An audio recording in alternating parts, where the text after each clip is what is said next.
I just focus on the ground, yeah, they do for do. I just spend my soulmate in a stolen. Hi guys, my name is Abhijit and you are watching Code Keen. So in this video we will be looking what are thread in Django, how you can execute threads in Django. So before starting the video, I will recommend that please subscribe my channel. I post Django related stuff and I have a lot of content relevant to you. So if you want to check out more videos, you can definitely check it out. So let's go back to the video. So what are threads? First of all, thread is matlab, some sort of thing that you can execute multiple tasks at the same time. So let's deep dive into our project. So what I have done, this is a complete new project. The project name is core, and in that core application, like core project, we have a home app, Django app, and in that we have a model like a student. So what it does is student have a student name, email, address, age. So we will try to generate like hundred and thousand of data for the student using a faker library, and then we will see what if we execute that in a thread, or and what we execute in a inside a function or inside a view. So what's the difference? What should you prefer, like executing a task which can be completed after 2 to 3 minutes in a function or the thread, or which is best for you? So let's start. So first of all, let me import the model from dot models, import all. Let's suppose import all, and there's a count variable like 100.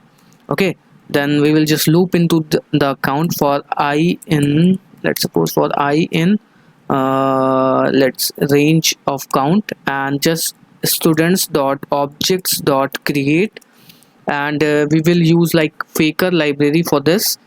And faker is a great library, like matlab, if you have to generate some thousands of data for testing purpose, then you can definitely check out. And let me show you the py org of the faker.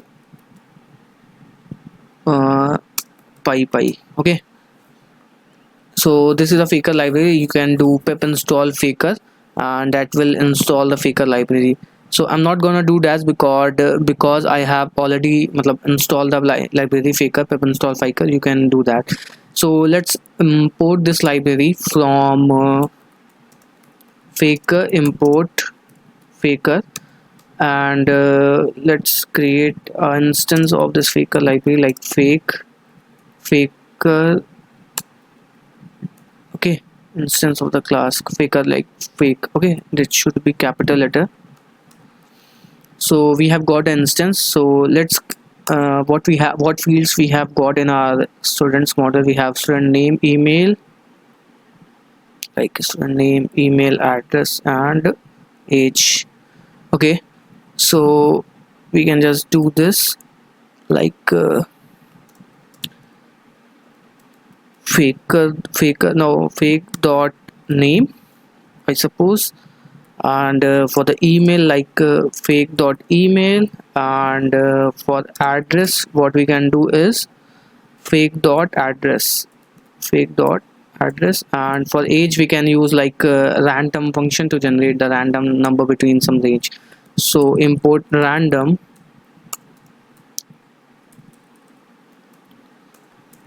and age like random dot random. Definitely age will be like 10 to 50. It's suppose as student of a data. So let's suppose what happened. Let's again print one by one that how much task is completed, like one created, two created. So let's suppose this task will take some sort of I suppose 50 to 60 seconds to generate 100 data, because I'm using SQLite. If it was like Postgres or SQL, then definitely the task have been completed in just seconds. So again, let's reload our page. So as you can, generator has no attribute name, it should be name. Let's again reload the page. So you can see our data is getting created, and like just see the page is still loading. And definitely if a user see that page is loading, he will definitely again roll out the page, and again he will see the page is loading, and then again he will just reload the page, and continuously your data like will be start from a start. So this is not a good practice that you run your task in matlab, if a task is taking some sort of time, some sort of like it will matlab, it will just take 2 to 3 minutes depending upon the task which you have got.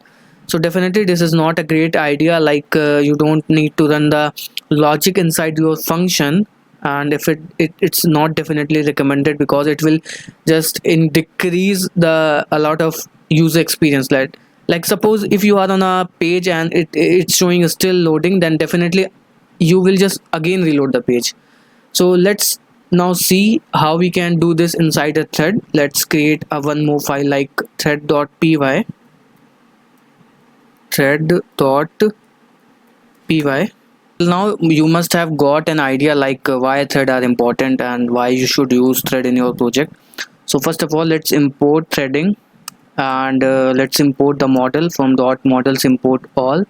And again, let's copy this code, copy some code from here like this one. Okay, then just create a class name. We will name the class like create students thread, and this will inherit from threading.thread.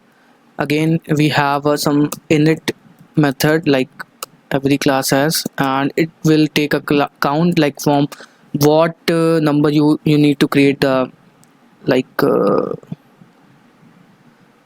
so every class has a init method, like it's the constructor of the method. It takes a parameter like total, and it will iterate to the total variable. So self dot total equal to total, and we have to just call threading dot thread dot underscore underscore init self, and we can have a method like run.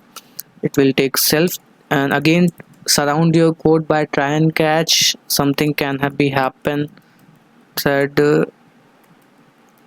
execution started, then again accept exception as e, and print again the error what we have error code. So again, let's copy some code from here like this one. Okay, and just paste it over here.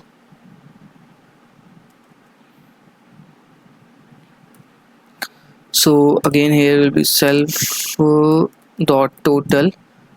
Like this code is, I think you are getting what this code is. Like we are iterating to the total number of students which we have got from the number, and we are just creating the students. So let's run this thread in our function. So let's go to our views and import from thread from dot thread import all, and just comment this one out. Oh, and what is the name? Create a student thread dot we need to pass the argument that's count the count, and just execute start. So the task will start running in the background. Let's see from dot thread import. What's the issue? Where is the issue? Like home dot views, this one. Okay, so we are now good to go. Let's reload the page. So as you can see, the page didn't take time to show the render the HTML, and the task is getting executed in the background of the. So this is the benefit of thread, that you can execute a lot of tasks in the background, and once it completed you can just render something that your task has been submitted. It will be completed after a few hours. Like you can pass the data inside here, context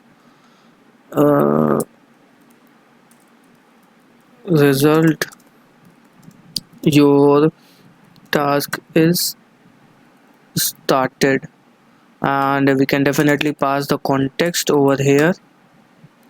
Just render the context in the index dot result. Okay, so now you have got an idea that why we should use thread. Your task is started, and again we can see the thread is running the task, and it will just execute till our task is completed. So I hope you will have enjoyed the video, and in the next video we will integrate WebSockets in this thread. So it will show that one student is created, two student is created, three student is created. So I hope you will again watch the video. So if you haven't subscribed to my channel, please do subscribe. Let's meet in the next video. Goodbye.